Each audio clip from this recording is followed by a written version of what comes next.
Saudamos a todos os meus queridos irmãos e amigos. Saudamos com a paz de Jesus. Amém. Seja bem-vindo à Palavra de Deus, ao estudo da Palavra de Deus. Parabéns por vocês estarem aqui. E antes de iniciarmos o estudo da Palavra de Deus, queremos orar mais uma vez.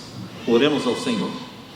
Pai eterno que estás nos céus, derrama sobre nós o Espírito Santo neste momento. Que o Senhor fale ao nosso coração ao abrirmos a Tua Palavra. Que o Senhor derrame o Espírito Santo para que Ele se mova entre nós e atue na nossa mente, derramando luz celestial para entendermos a Tua profecia. É em nome de Jesus que pedimos e agradecemos. Amém. Abram a Bíblia, queridos, em Apocalipse capítulo 22. Abram a Bíblia em Apocalipse capítulo 22 e o verso 17. Apocalipse capítulo 22 e o verso 17. Hoje vamos falar sobre a graça divina que ninguém entende. Eu creio na graça, eu não entendo a graça, mas eu aceito a graça, eu creio nela. Mas a graça divina vai muito além do que você imagina. A graça divina salva até mesmo pessoas que você acha ou pensa que não deveriam ser salvas.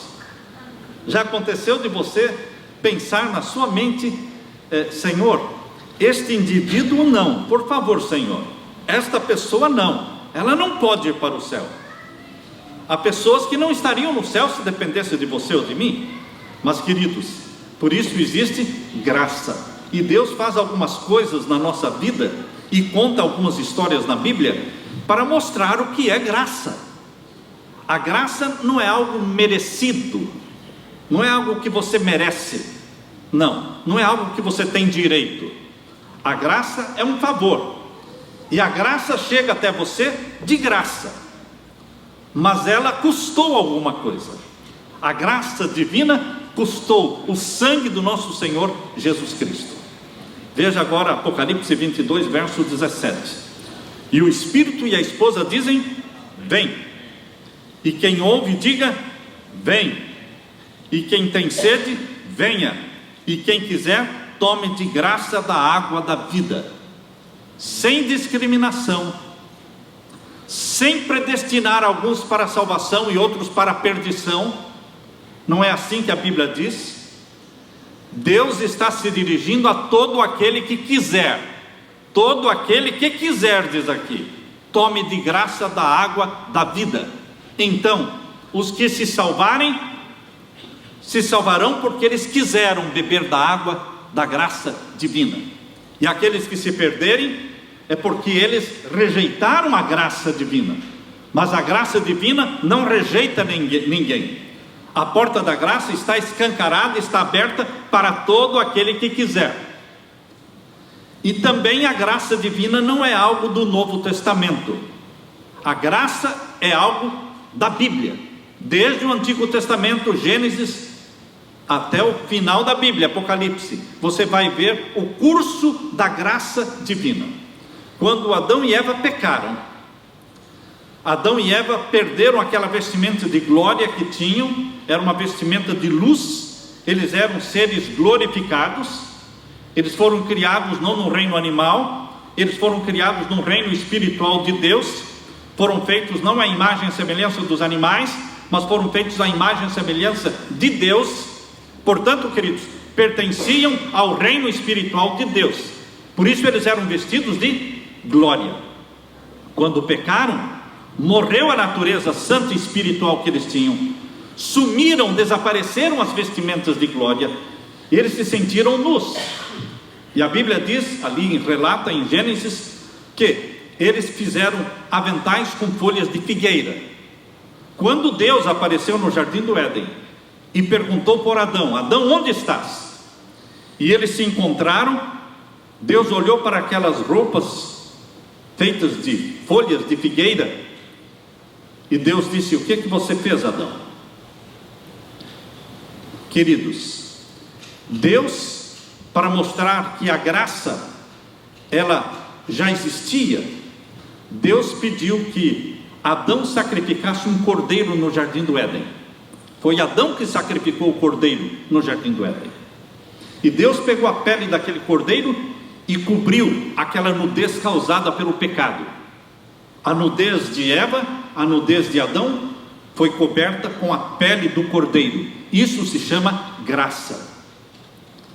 Aquele cordeirinho que Abel sacrificou e que despertou a ira de Caim, aquele cordeirinho também simbolizava graça. Queridos, a graça está em todo o Antigo Testamento. Todo o sacrifício feito através dos cordeiros chama-se graça. Mas, queridos, quando Deus levou para o céu Enoque, porque Enoque foi arrebatado para o céu, isto é graça. Enoque não merecia o céu, mas ele foi arrebatado para o céu pela graça de Deus. Quando Deus levou Elias para o céu, arrebatado numa carruagem de fogo, isto é graça. Quando Moisés foi ressuscitado e foi levado para o céu, isto é graça. Mas toda esta graça no Antigo Testamento era uma graça prometida, não real. Não era uma graça já confirmada, era só uma promessa de graça. Porque em todo o Antigo Testamento existia o sacrifício dos animaizinhos, dos cordeirinhos, simbolizando o Cordeiro de Deus que viria ao mundo para morrer e para realmente confirmar e selar a graça divina. Se Jesus Cristo não morresse na cruz, não existiria graça. E o que aconteceria com Moisés, com Elias, com Enoque, que já estavam no céu? Permaneceriam no céu? A Bíblia diz que por 3 vezes Jesus disse: Pai, se possível, passe de mim este cálice. Se possível, passe de mim este cálice. 3 vezes ele pediu. Existia então, queridos, a possibilidade de Jesus não morrer na cruz pela família humana. Jesus não era obrigado a morrer na cruz. Ele tinha a opção de morrer, ou ele tinha a opção de voltar para o céu, porque ele não tinha pecado. Ele nunca pecou. Ele poderia muito bem voltar para o céu.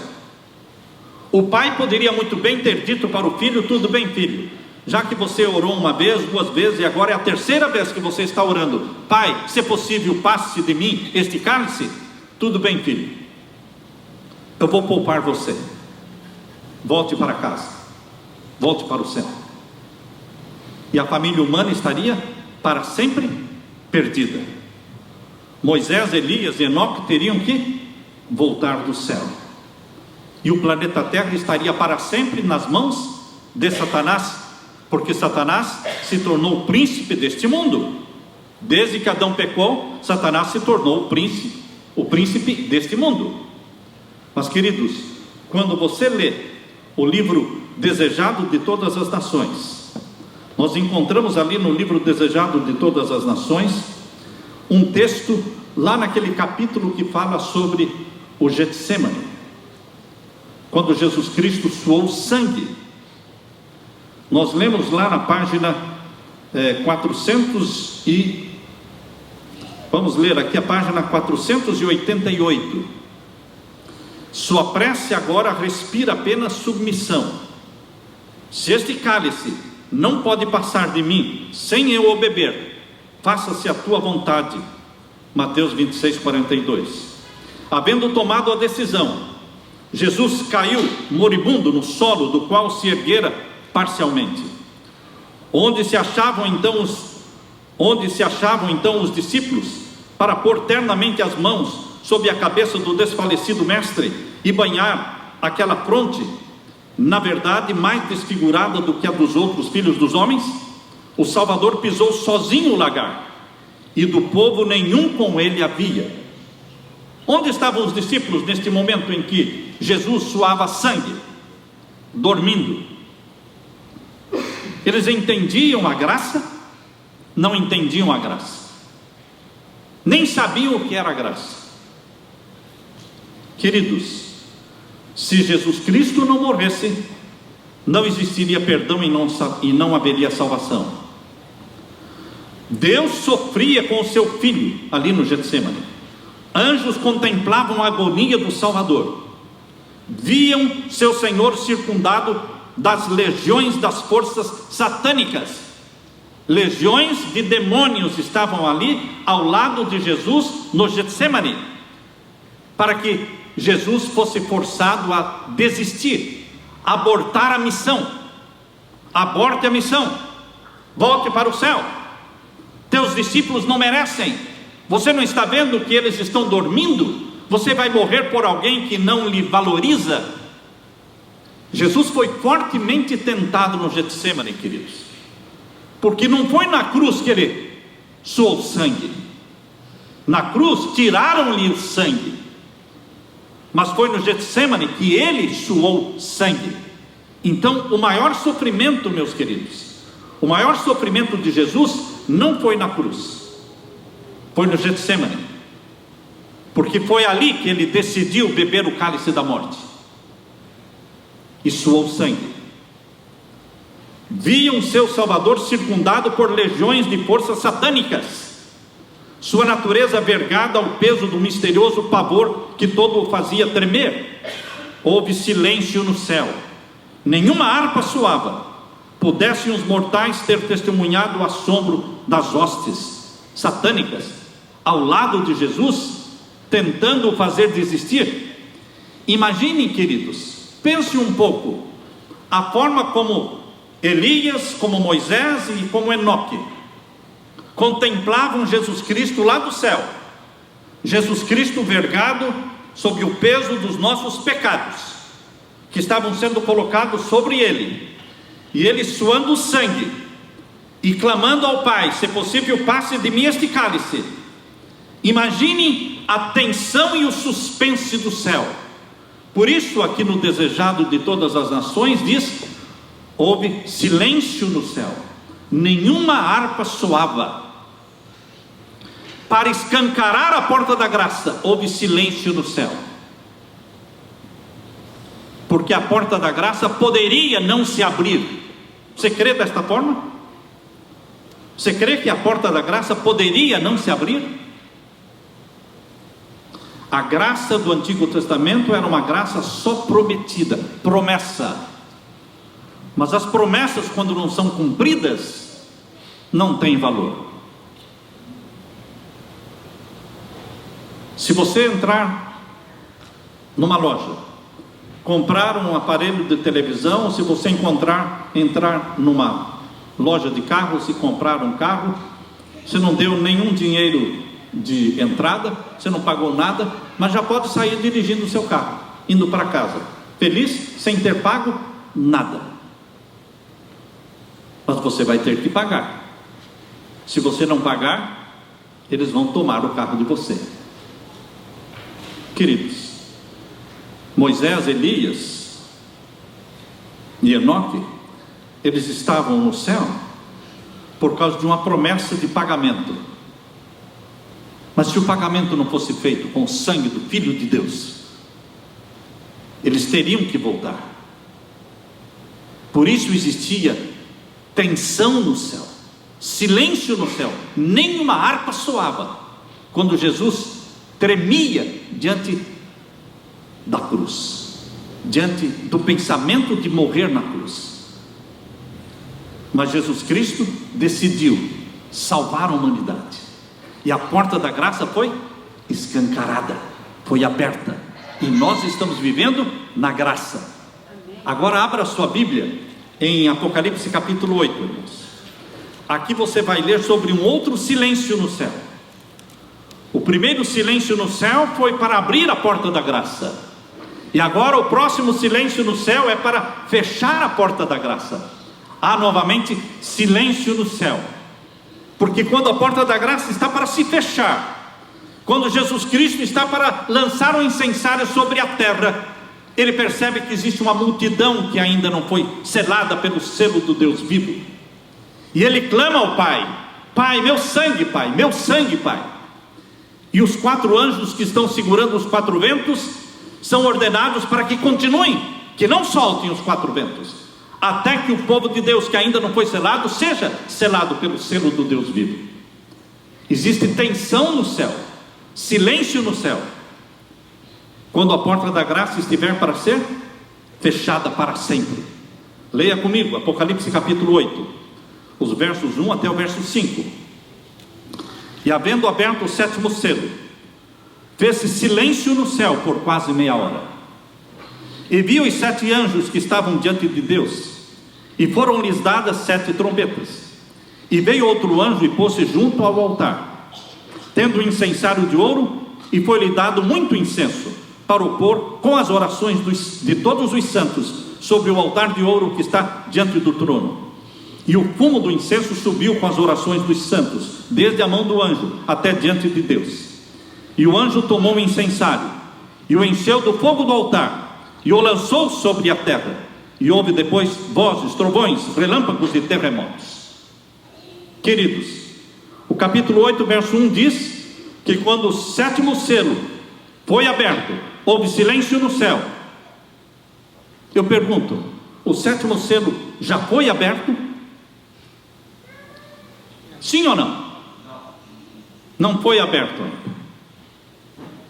E agora diz o verso 2: e viu os 7 anjos que estavam diante de Deus, e foram-lhes dadas 7 trombetas. Os 7 anjos que estão diante de Deus, eles vão receber as 7 trombetas quando o 7º selo for aberto. Eu pergunto, eles já receberam as 7 trombetas? Se o 7º selo não foi aberto ainda, os 7 anjos ainda não receberam as 7 trombetas. Se eles não receberam as 7 trombetas, eles ainda não começaram a tocar as trombetas, porque o capítulo 8, verso 6 diz que eles só vão começar a tocar as trombetas depois que Jesus, no verso 5, lançou o incensário sobre a terra. Está claro isso? Vamos ler o capítulo 8, verso 6. Depois de Jesus lançar o incensário sobre a terra, o verso 5. No verso 6 explica: e os 7 anjos que tinham as 7 trombetas prepararam-se para tocá-las, somente depois de Jesus ter lançado o incensário sobre a terra. Mas Jesus ainda não lançou o incensário sobre a terra, porque ainda a porta da graça não se fechou. A porta da graça foi aberta lá no Getsemane e na cruz de nosso Senhor Jesus Cristo. E a porta da graça está aberta em nossos dias. A graça existia por promessa no Antigo Testamento, mas hoje não é mais promessa. Hoje ela foi paga, o preço foi pago pelo sangue de Jesus. É graça para você, mas custou muito caro para Deus. Custou a vida do Filho de Deus. O Filho de Deus assumiu a natureza humana para todo sempre. Ele é Deus, sim, mas ele é homem também. E ele continua com a natureza humana para todo sempre. Nunca mais ele voltará a ter a forma divina. Ele retém a natureza humana para sempre. Queridos, Jesus Cristo fez algo que nós não entendemos, porque isto é graça, e a graça alterou mesmo a hierarquia celestial. Quando Deus criou o homem, a Bíblia diz que nós fomos feitos à imagem e à semelhança de Deus, mas um pouco menor do que os anjos. Os anjos então eram superiores ao ser humano, um pouco menor do que os anjos fomos feitos. Mas quando Jesus Cristo encarnou, quando Jesus se tornou um de nós fomos elevados. Jesus se rebaixou ao se tornar um de nós, mas nós fomos elevados. Nós fomos elevados a uma posição que não tínhamos, superior à dos anjos, porque os anjos criados por Jesus agora estão abaixo de você, abaixo de mim, porque nós somos irmãos do Criador dos anjos. O Criador dos anjos tem a carne da nossa carne e o sangue do nosso sangue. Jesus elevou a família humana, não somente salvou a família humana, mas a elevou numa posição superior à dos anjos não caídos. Isso é graça, porque onde abundou o pecado, superabundou a graça divina. Graça não se entende, irmãos. Graça se aceita e se crê, porque a graça nos salva. Nós não podemos entender como é que Deus salvou um Manassés, que matou tantas pessoas, que queimou crianças para o deus Moloque, que matou o próprio profeta Isaías. E Manassés levanta os olhos para Deus e pede perdão, e Deus perdoa e salva um homem desse. Eu não entendo a graça. Eu não entendo a graça. Mas eu creio na graça. E Deus conta essas histórias na Bíblia para que você não perca a esperança, porque por pior que você e eu sejamos, nós podemos ser salvos pela graça. E para ser salvo pela graça, basta confessar o pecado, pedir perdão. Não adianta se justificar. Deus não espera de você justificativas, explicações, desculpas. Não. Deus espera de você confissão. Eu pequei, Senhor. Foi isso que Davi fez quando Natã colocou o dedo na cara de Davi e disse: tu és este homem. Ele poderia ter se justificado, ele poderia ter dado muitas desculpas, mas ele disse o quê? Eu pequei. Deus espera de mim e de você confissão. Confissão. Foi o que Adão não fez. Adão, quando Deus perguntou para Adão: por que comeste do fruto da árvore? Ele não disse: eu pequei, Senhor. Ele disse: a mulher que tu me deste. E quando Deus perguntou para a mulher, ela disse: a serpente que tu fizeste. Até quando nós vamos estar culpando os outros? Culpar os outros por causa do nosso adultério? Culparmos os outros por causa do nosso desemprego? Culparmos os outros por causa da nossa infelicidade? Culparmos os pais? Culparmos os professores? Culparmos o governo por causa da nossa infidelidade, desonestidade? Até quando nós vamos continuar culpando os outros? Quando é que nós vamos assumir a posição de homens e mulheres segundo o coração de Deus? Porque a Bíblia diz que Davi era um homem segundo o coração de Deus, não nos pecados, mas na confissão. Quando ele disse: eu pequei, Senhor. Pedir perdão é isso: eu pequei, Senhor me perdoe. E Deus disse para o profeta Natã: diga para Davi: perdoado está o teu pecado. Nossa religião, queridos, precisa ser feita de confissões, não explicações. Deus não quer teologia, Deus não quer explicações, argumentações. Deus quer confissão: eu pequei, me perdoe. É o marido que pede perdão para a esposa e não vem com explicações. Mas também você viu que eu estava nervoso, por que você veio falar comigo naquela hora? Mas também, não, queridos, não é se explicar e nem dar desculpas, é assumir a culpa: eu pequei, me perdoe. Queridos, aqui diz o capítulo 8, verso 3 de Apocalipse, capítulo 8, verso 3: e veio outro anjo. Nós estamos vivendo em tempo de graça. E veio outro anjo, pôs-se junto ao altar. Imagine na sua mente o santuário do céu.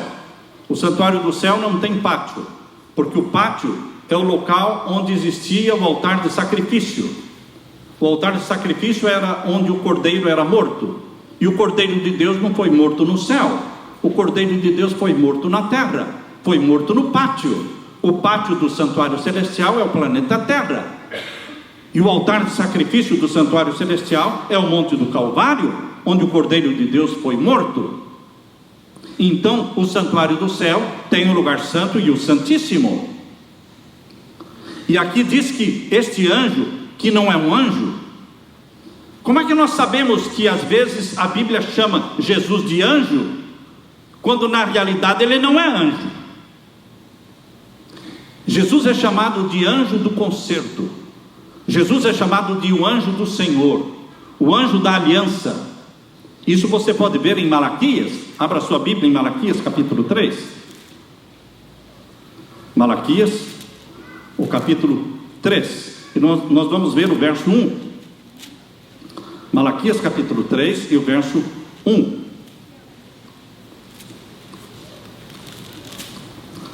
que nós lemos: eis que eu envio o seu anjo, eis que eu envio o meu anjo, que preparará o caminho diante de mim. E de repente virá ao seu templo o Senhor. Quando você estiver lendo o Antigo Testamento e aparecer a palavra Senhor, maiúscula, em hebraico é o tetragrama YHWH. Essas 4 consoantes, YHWH, é o nome de Deus, é o Jeová, é o Eterno. Então, queridos, aqui está falando, aqui onde aparece a palavra Senhor, lembre-se que é o Jeová Eterno. E aqui diz o quê? E de repente virá ao seu templo quem? O Senhor, o Jeová, a quem vós buscais. Leiam comigo: o anjo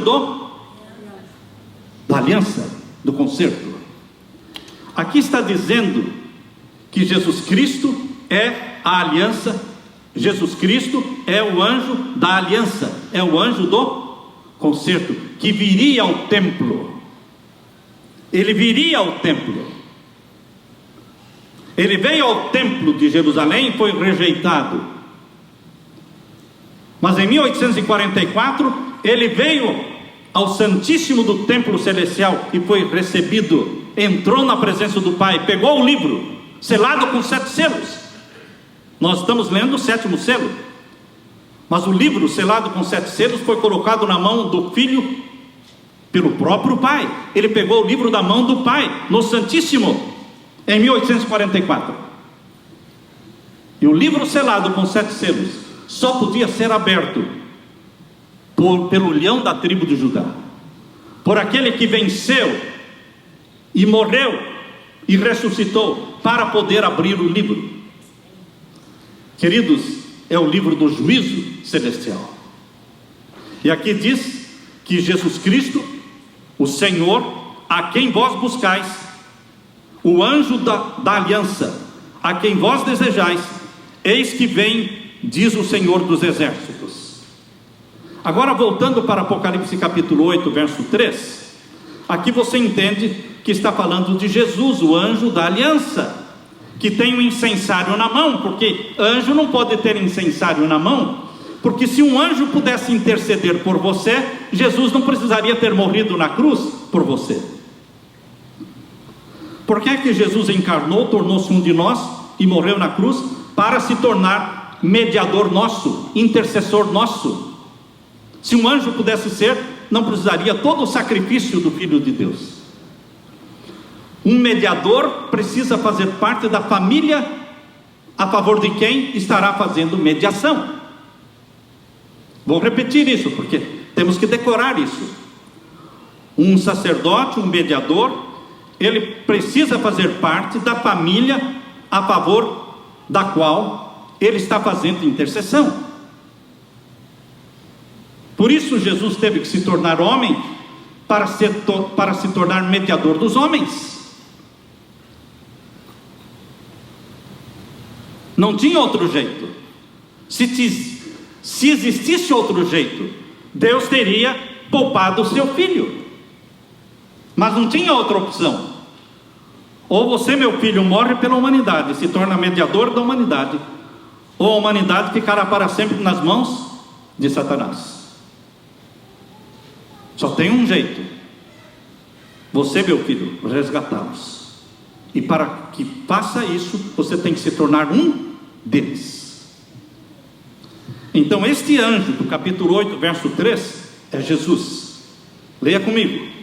E veio o outro anjo, que é Jesus, e pôs-se junto ao altar, tendo incensário de ouro.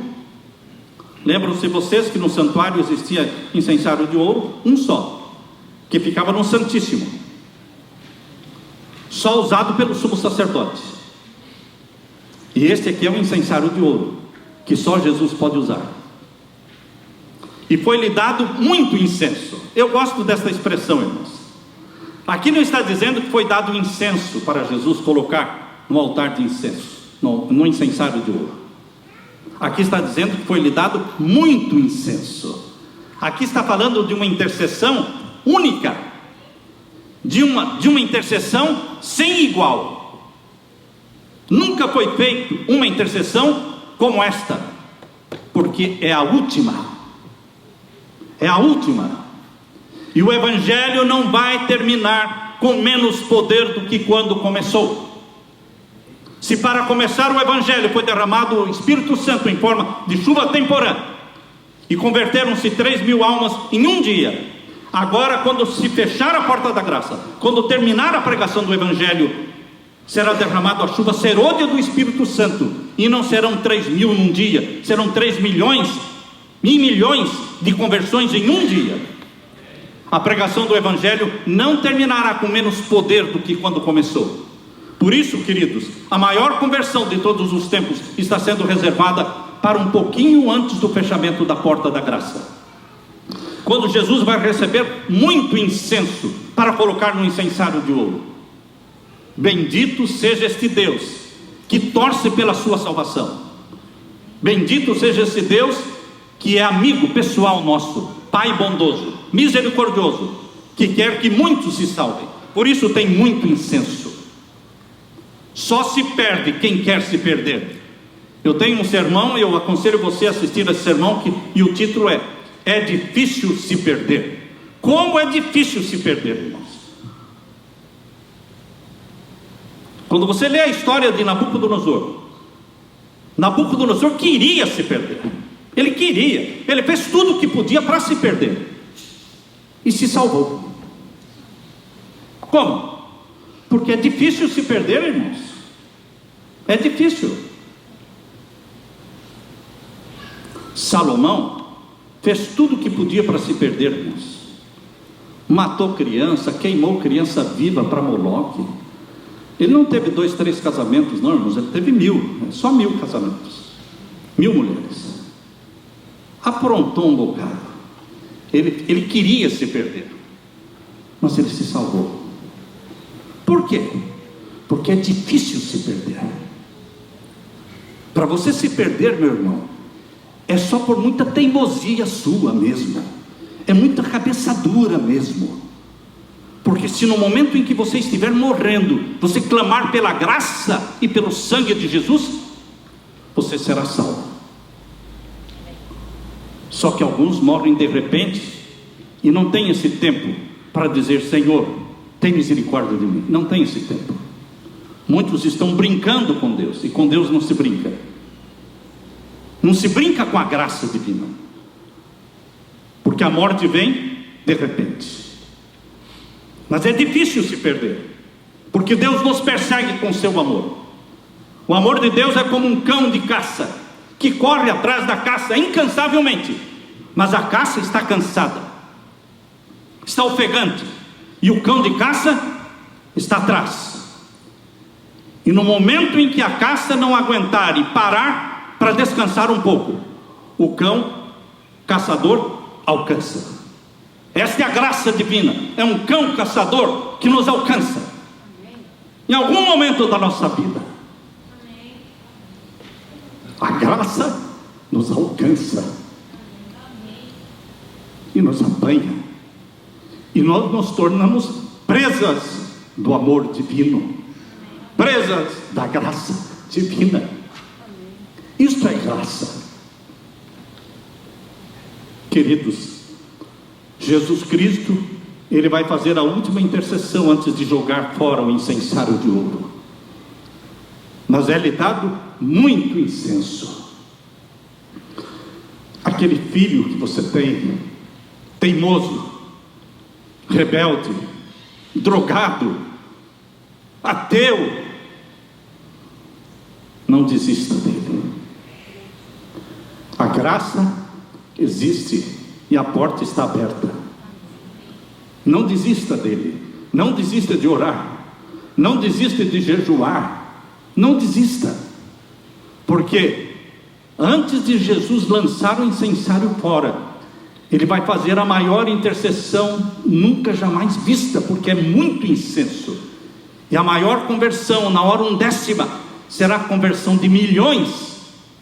E muitos pais e mães poderão ver na glória seus filhos que foram salvos na hora undécima. Porque Deus é o Deus da hora undécima. Se você pensa que Deus gosta de fazer as coisas adiantadas, não. Parece que Deus é atrasado, porque Ele deixa por último instante. Não, Deus não é atrasado não, irmãos. Mas Deus deixa assim por último instante, para provar que Ele é Deus. Quando você vê que não tem mais saída, quando você percebe que todas as portas estão fechadas, e você diz: eu me entrego, Senhor, não tem mais solução, não tem mais nada a ser feito. Então Deus diz: deixe-me ser Deus, deixe-me ser Deus. E no último segundo Ele faz o milagre, porque Ele é o Deus da hora undécima. Não deixe de crer, não deixe de orar, não deixe de interceder. E foi-lhe dado muito incenso. E aqui diz o verso 4: e o fumo do incenso subiu com as orações dos santos, desde a mão do anjo até diante de Deus. E depois desta grande conversão da hora undécima, Jesus agora pega um incensário de ouro e coloca ali fogo do altar. Percebam a diferença, irmãos, no verso 5. Agora não é mais incenso, agora é fogo. Agora não é mais intercessão, agora são juízos, porque a terra vai começar a ser destruída. Quando você lê a partir do verso 6, é a destruição de 1/3 das árvores, 1/3 das águas, 1/3 dos rios, 1/3 do sol, das estrelas, 1/3 da população mundial. Começam as destruições permitidas por Deus, mas causadas pelo anjo do abismo, que é Satanás. Agora aqui no capítulo 8, verso 5, diz que Jesus pega um incensário e o encheu do fogo do altar, e o lançou sobre a terra, e houve depois vozes, trovões, relâmpagos e terremotos.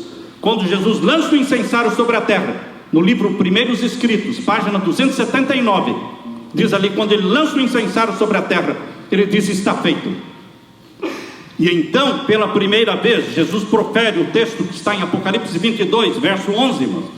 Existe um momento certo para Jesus proferir esse texto. Esse texto é uma profecia que vai se cumprir quando Jesus jogar o incensário sobre a terra. Apocalipse 22, verso 11. Só então Jesus vai proferir estas palavras. Vamos ler: quem é injusto, faça injustiça ainda, e quem está sujo, suje-se ainda, e quem é justo, faça justiça ainda, e quem é santo, seja santificado ainda. E eis que venho sem demora, e o meu galardão está comigo para dar a cada um segundo as suas obras. Não tem mais graça. Quem está santo e salvo, permanece santo e salvo. Quem está perdido, está perdido. Não tem mais incensário de ouro na mão de Jesus. Ele jogou fora. A porta da graça foi fechada. Por isso, antes de Jesus jogar o incensário sobre a terra, existe aquele silêncio no céu, irmãos. Silêncio no céu, por causa da tensão dos que ainda estão sendo selados e dos que ainda estão fazendo decisões. Mas hoje eu me regozijo porque a porta está aberta. O Espírito diz: vem. A esposa diz: vem. E aquele que ouve, diga: vem. E todo aquele que quiser, venha e tome de graça da água da vida. Isto é graça. Deus derrama o Espírito Santo sobre você, meu irmão. Que você creia na graça e viva na graça, mas não brinque com a graça. Deus te abençoe. Amém? Amém. Oremos ao Senhor. Pai Santo, Pai gracioso, nós sabemos quanto custou esta graça. O ouro do sangue de Jesus e a prata das suas lágrimas, a vida do teu próprio Filho. Mas esta graça nos chegou de graça. Que cada um aqui, Pai eterno, confesse os seus pecados. Não se justifique, não se explique, não argumente, mas confesse dizendo: eu pequei, Senhor, eu tenho pecado, Senhor, nisso e naquilo, me perdoe, cobre-me com a tua graça, salva os nossos filhos por quem jejuamos, salva as nossas famílias por quem jejuamos. Nós queremos ser salvos em família, Pai.